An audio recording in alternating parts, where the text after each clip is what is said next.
学习一下基础花瓣的一个控笔操作啊。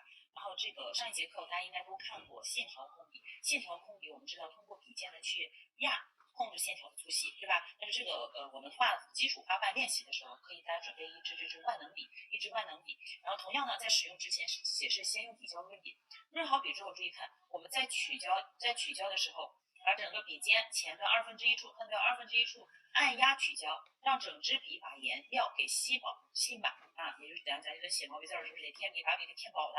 然后这个时候去画出来的花瓣虚实度才会更这个清晰一点啊，就防止中间缺胶。今天呢会教大家去练习3种花瓣，大家基本上把这3种花瓣练好的情况下，然后我们可以说是这个画单层花瓣的情况下，哪种花都能做得了。比如说今天的课程也是一个比较重要的课程啊，彩绘入门比较重要的课程。在取好颜料之后，我是在一张 A4 纸上去画，大家也可以这样去操作啊。用的是彩绘胶，然后圆头花指的是什么呢？圆头花瓣看一下，它基本上说是这种后面圆圆的、胖胖的。可能每个老师教的会不一样，也有教5瓣花啊，或者教什么啊。但是咱这个画的不是那种很标准的5瓣花，就是一个最基础入门类型的、最常用的一种花型。比如说这种花偏写实类的花，画完之后，它可能说是这个没有那么的统一，但是至少大面是错不了的，好吧？咱们先练习啊。第一种圆头花，因为我们用的是同一支笔，它为什么叫做万能笔？因为它可以画各种各样的花型。看一下，比如说圆头花，大家先画一个斜向的啊，因为这样拿笔比较舒服。怎么去画呢？我们用笔尖，同样还是在画的时候，我拿起来，在画的时候，我们用笔尖去压笔控制花瓣的这个花头的形状。比如说这个笔是尖尖的吧？那如果说你直接放下去，如果说咱们直接这么放下去去画，这么出来的花瓣就是看起来就跟一个椭圆形一样，或者说偏直一点。但是我们画的时候，笔毛它是可以炸毛的，所以说我们在画的时候，来笔尖放下去之后，不要着急往下拖，先用力去压，看到没有？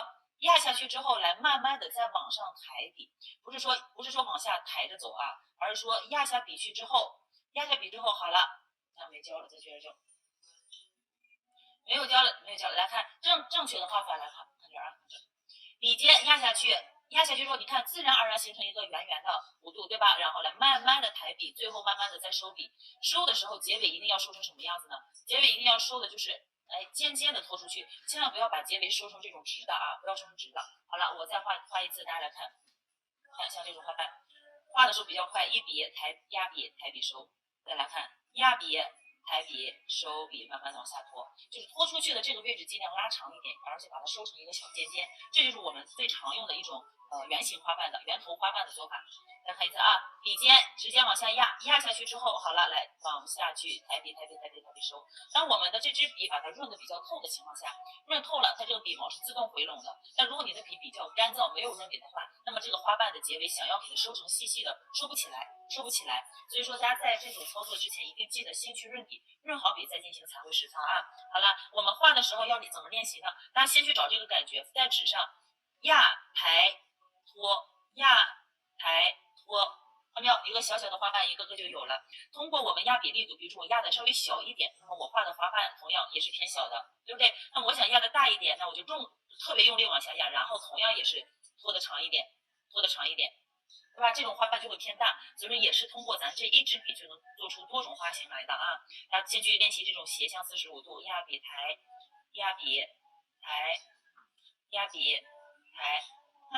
对不对？最基本的花型就有了。那这个时候我们需要练习什么呢？除了来从上到下可以画，斜着左边的我们刚刚一直在练了，可以画右边的时候，把这个手往这边扭一下，就是笔尖朝向哪儿，哪里落笔，结尾收的时候往内侧去收。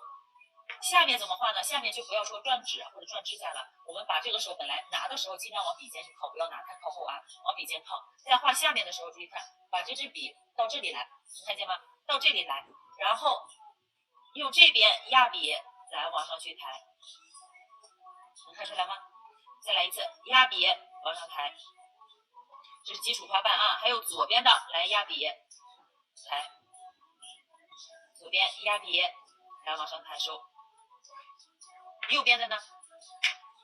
右边也是一样，本来这边是朝向这儿嘛，那右边是不是笔就得转一下方向？笔尖是先落下去的，所以笔尖先落，然后压笔往上抬，压笔来往上去抬收拖的这个尾部，就是很多同学容易刚开始画出现什么这个错误的地方呢？就是画的时候这样，刚压下去，接着就拿走了，或者你压下去就这样去拖都不行啊，压下去一定用笔尖慢慢回拢，而且在收的这个尾部要长一点。你别说压下去抬，哎，到这儿停了，对吧？不要到这儿停。我们压下去之后，来，我多利用笔的这个回收，哎，往回收一下，看到没有？就它的花瓣的尖尖部分就出现了。所以说，大家刚开始练这种单层花瓣的时候，是可以这么去操作的，就是单朵的花瓣啊，单块儿，应该说练单块儿。那同样，我们可以在这个纸上写一个横竖斜写米字。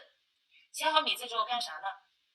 在这个笔上来压笔收，收到哪儿？收到中间的心这个小交错点、交界点啊。来这边压，往这收，这边压，往这收。大家试一下自己能不能每一朵花瓣画的大小要统一，比如说越画越小，或者说越画越大。只要就是在画花的时候，大家记住花心朝向一致，你这朵花就算有稍微大小误差、倾斜误差都没关系，是不是？我在纸不动的情况下，咱们都是可以把每个角度的花瓣都给它画好的。能把这个米字，大家这样这个角度各个角度都能画好的情况下，那我们可以远离这个咱们的这个米字，直接就这样去画。有什么特点？压笔力度一致，花瓣大小一致，然后花心位置朝向一致。因为这节课咱们主要学的是什么？学的是这个花瓣的练习啊，花瓣的练习，先把基础空笔控好。所以说，对于花瓣的整体构造的话，咱们看其他的课程，对吧？你看，就先把这个花瓣咱给它能控制好。这个有点长了啊，这个右下角有点长，来这边。好，收进去，对吧？基础花瓣，圆的、斜的，你画一半也好，画两个半也好，画1、2、3、4、4个半也好，其实用法、方法都是一样的，好吧？这是咱们的这个圆头花瓣的控笔方法，大家实操一下。